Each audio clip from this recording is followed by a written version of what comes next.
साथियों नमस्कार। मैं कलवसर सिंह फिर आपके सामने एक बार उपस्थित हुआ हूँ। साथियों, कल हमने एक वीडियो जारी करके आपको बताया था कि आप यदि बल्क में किसी भी ईमेल पर, जीमेल पर या रेडिट पर, मतलब किसी भी सोशल आईडी पर आप इकट्ठे मेल करते हैं तो वो कहीं ना कहीं आईटी एक्ट के तहत, आपका साइबर एक्ट के तहत आप कहीं ना कहीं उसके दोषी हो जाते हैं और उसके क्या परिणाम हो सकते हैं। लेकिन साथियों, आज हम बताएंगे कि आपकी मुहिम आप किस तरह से अपनी जारी रख सकते हैं, आप अपनी बातों को शासन के सामने, प्रशासन के सामने कैसे रख सकते हैं। तो साथियों, इसके लिए ज़्यादा कुछ नहीं करना है।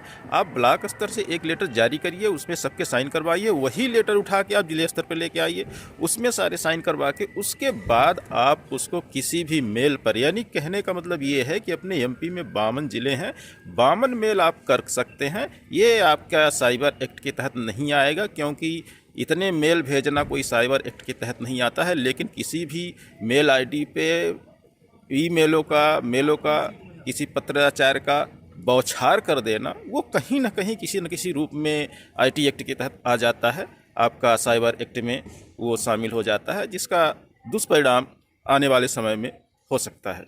साथियों, ये तो रहा है आपका भेजने का तरीका ईमेल से, लेकिन हम आपको सजेस्ट करेंगे कि सबसे अच्छा तरीका ये है कि आप अपना जो पत्र है, आप अपनी बात प्रशासन के सामने जो रखना चाहते हैं, उसको आप रजिस्टर्ड डाक के माध्यम से भेजिए।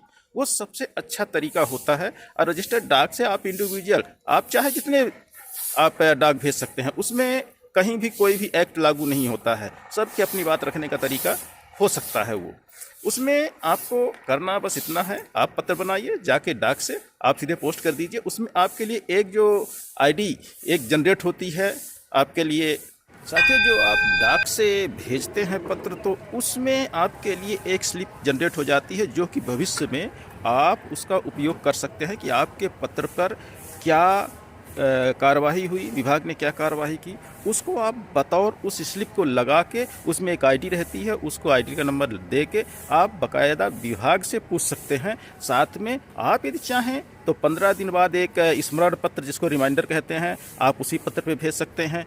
फिर आप 1 महीने बाद फिर एक रिमाइंडर दीजिए, और जैसे 30 दिन गुजर जाता है, उसके बाद आप आरटीआई के माध्यम से भी ये आप जो लेटर भेजे थे उस पर जो कार्रवाई हुई उसको आप पूछ सकते हैं। तो साथियों, मैं कहूँगा कि या ज़्यादा से ज़्यादा आप कोशिश करिए कि ईमेल के माध्यम से नहीं, बल्कि डाक के, रजिस्टर्ड डाक के माध्यम से भेजिए। वो चूँकि एक दस्तावेज बन जाता है, एक जो स्लिप मिलती है डाक से, तो वो एक रजिस्टर्ड डाक आपके लिए सबसे अच्छा और बेहतरीन तरीका है। और आप उसमें 1-2 नहीं, आप लाखों भेज सकते हैं, विभाग को लाखों पत्र भेज सकते हैं। उसमें कहीं भी कोई भी एक्ट लागू नहीं होता। सबको अपनी बात रखना पूरा अधिकार है और आप उसको कर सकते हैं। साथियों, फिर मिलेंगे अगले अपडेट के साथ। नमस्कार।